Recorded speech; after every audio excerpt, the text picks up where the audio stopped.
آج ہم چونکہ پورے ملک میں یوم دفاع صحابہ رضی اللہ تعالی عنہ بھی منا رہے ہیں، چونکہ چند دن پہلے فیصل آباد کے اندر مبینہ طور پر، میں تو اس حق میں بھی نہیں کہ وہ بکواسات وائرل کیے جائیں، جو بھرے مجمع میں ایک ملعون نے حضرت صدیق اکبر رضی اللہ تعالیٰ عنہ، حضرت فاروق اعظم رضی اللہ تعالیٰ عنہ اور حضرت عثمان غنی رضی اللہ تعالیٰ عنہ، ان تینوں ہستیوں کے بارے میں کیے مائک پر بھرے مجمع میں.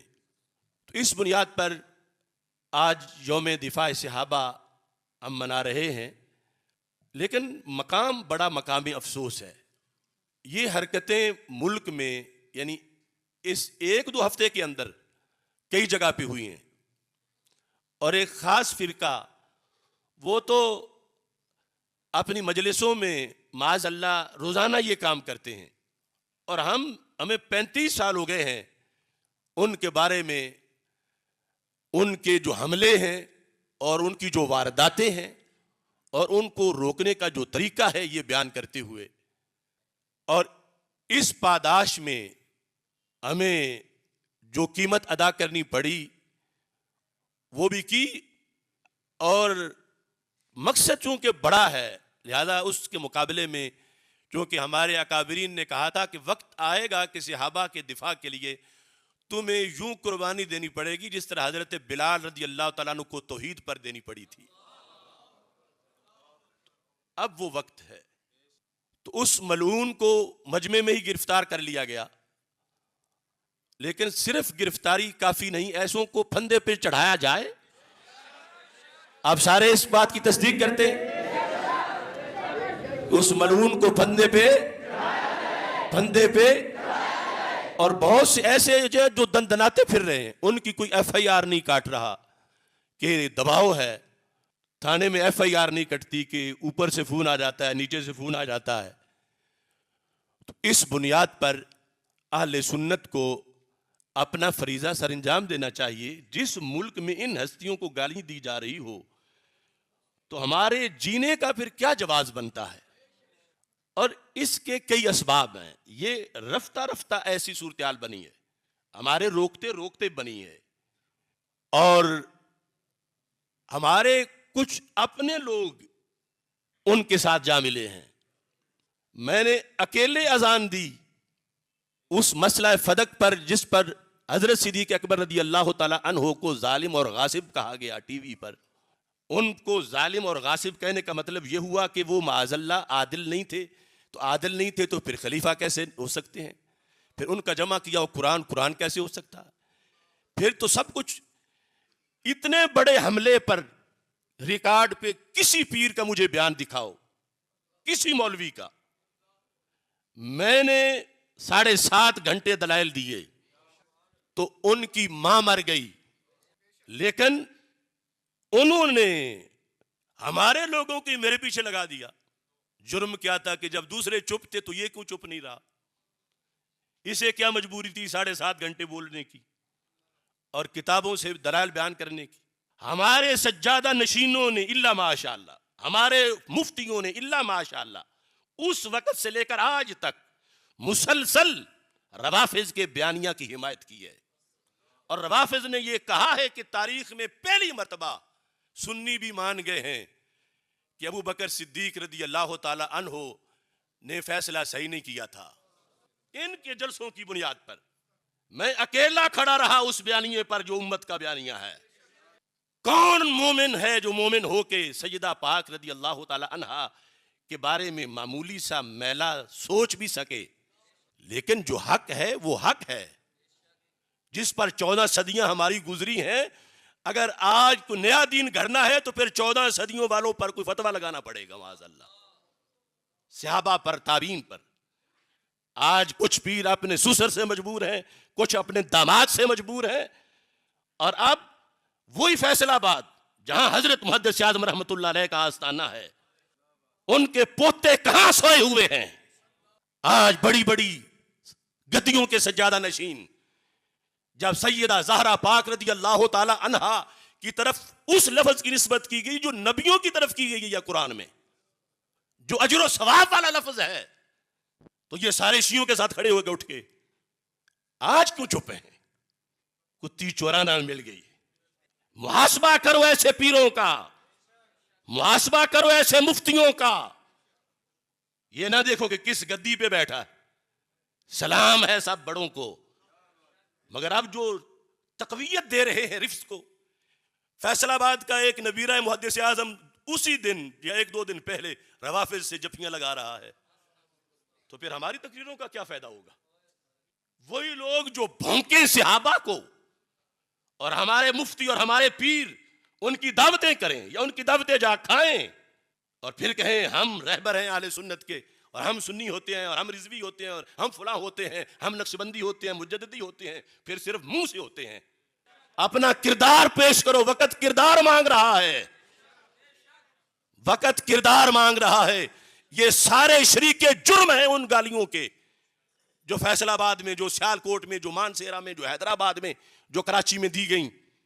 دیکھو یہ تو جلسہ بھی ان کا نہیں تھا روافض کا، وہ روفی جو نعت خانہ اس کے بیٹھے ہوئے تھے وہاں پر شاگرد نعت پڑھنے کے لیے، کوئی سنی اسٹیٹ سیکٹری بھی تھا، سنی کہلانے والا، ایک اٹھ کے آگے مائک پکڑ کے گالیاں دینا شروع ہو گیا خلفائے ثلاثہ کو۔ یہ نوبت کیوں آئی؟ اس لیے بھی آئی کہ قوم کو کبھی شرف صحابہ کا درس دیا ہوتا کہ صحابی ہونا کیا ہونا ہے، صحابی ہونا کیا ہے۔ مجدد صاحب نے کہا لا تعدل بالصحبۃ شیئا کائنا ما کانا، فرمایا نبوت کے بعد کوئی منصب ایسا نہیں جو صحابیت کی ہم پلہ ہو، نبوت کے بعد۔ تو یہ دفاع صحابہ کس نے کرنا ہے؟ آج یہ بھی ہے چلو جی فلاں کی اولاد کرے گی، ہم نے صحابہ کو مانا ہے سرکار کی وجہ سے، ضروری نہیں کہ ہم ان کے نسل میں سے ہوں تو ہم ان کے لیے نکلیں۔ وہ ہے اصحاب رسول علیہ السلام، اور دوسری طرف ہے اہل بیت رسول علیہ السلام، اور ہماری جان قربان ہے رسول علیہ السلام پر، تو پھر ان کی آل پر بھی قربان ہے، ان کے اصحاب پر بھی قربان ہے۔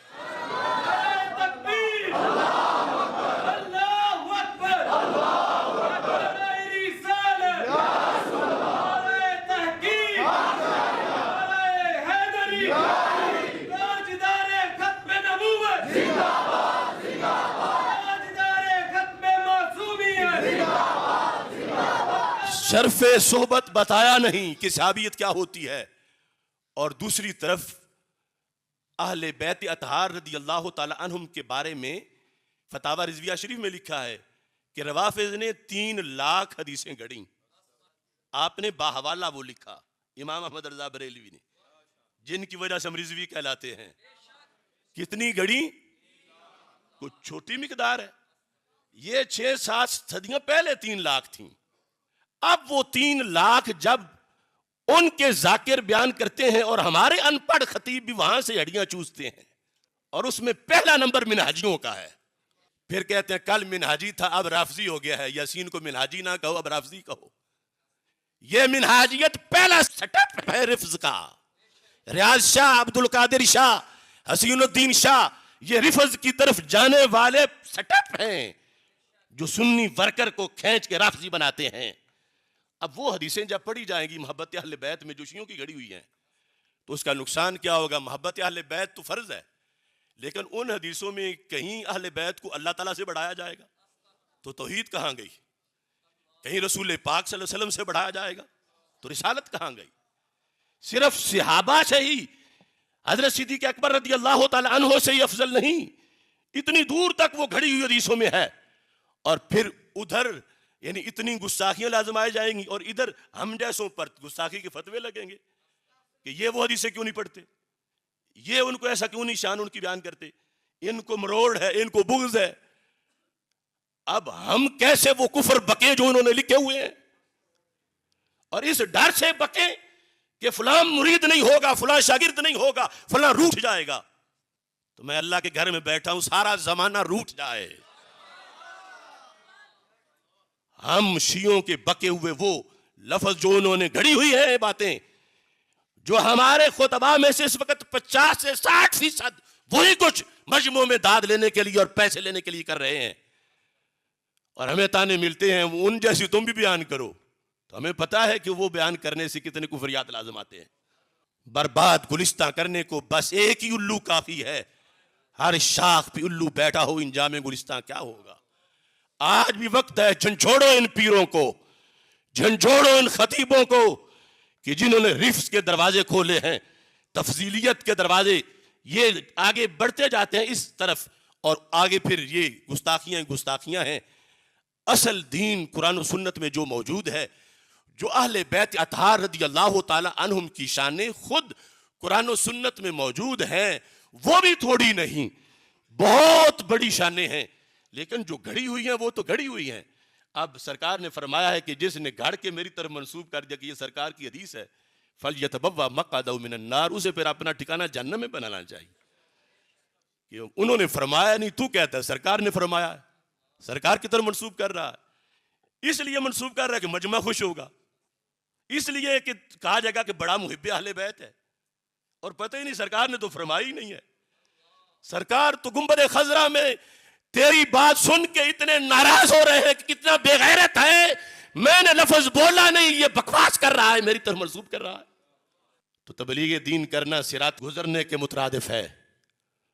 تو اس بنیاد پر آپ سب اس چیز کو ذہن میں رکھیں کہ دو بیانیے چل رہے ہیں، ایک بیانیے پہ میں کھڑا ہوں اور میرے ساتھ علماء کھڑے ہیں، یہ نہیں کہہ رہا کہ میں اکیلا ہوں، بہت علماء کھڑے ہیں، لیکن بہت سے، میں نے اگلے ایوان اقبال میں بھی کہا تھا کہ اگر مثال کے طور پر اختلاف ہو جائے، کوے کے بارے میں کچھ کہیں کہ کالا ہے، کچھ کہیں کہ نہیں سفید ہے، تو کچھ ایک پارٹی میں ہوگا کالا کہنے پر وہ صحیح کہہ رہے ہیں، کچھ دوسری طرف کہ سفید ہے وہ غلط کہہ رہے ہیں، اور درمیان میں ایک بہت بڑی آبادی ہے، وہ کہتے ہیں ہمارے ویور کم ہو جائیں گے، اگر کالا کہیں گے تو دوسرے نہیں دیکھیں گے، سفید کہیں گے تو کالے والے جو ہیں وہ ناراض ہو جائیں گے، تو ہم چپ رہتے ہیں، ہمیں کیا ہے۔ لیکن کبھی چپ جو ہے وہ جہنم کا رستہ بنتی ہے۔ یہ میرے نبی علیہ السلام کا فرمان ہے، فرمایا کہ جس وقت بد اعتقادی آ جائے، وَشُتِمَ أَصْحَابِي، اور میرے صحابہ کو گالیاں دی جائیں، فَلْيُظْهِرِ الْعَالِمُ عِلْمَهُ، پھر عالم اپنے علم کو ظاہر کرے۔ کیوں؟ فرمایا اگر اس نے ظاہر نہ کیا فَعَلَيْهِ لَعْنَةُ اللَّهِ وَالْمَلَائِكَةِ وَالنَّاسِ أَجْمَعِينَ، وہی عالم جس کے لیے سمندر کی مچھلیاں بھی دعائیں کرتی ہیں، پھر اس پہ لعنت ہے اللہ کی، فرشتوں کی اور سارے لوگوں کی، کہ صحابہ کو گالیاں بکی جا رہی ہیں، اور یہ مست بیٹھا ہے نذرانے کے لیے کہ نذرانے تھوڑے ہو جائیں گے، یا مرید تھوڑے ہو جائیں گے، یا شاگرد تھوڑے ہو جائیں گے، یا فلاں ناراض ہوگا، فلاں ناراض ہوگا، فلاں ناراض ہوگا، یا ایف آئی آر کٹے گی، یا جیل میں جانا پڑے گا۔ یہ جیلیں، یہ سب کچھ نیچے ہے، جہنم کا ایک گھنٹہ بھی بہت سخت ہے۔ تو اس واسطے دل تو ہے آل محمد کی محبت کا مقام، دین ہے سارے صحابہ کا مکمل احترام، رافضیت، خارجیت، ناسبیت ہے حرام، اہل سنت ہے۔ ملا حق سے عقیدہ اہل سنت کا۔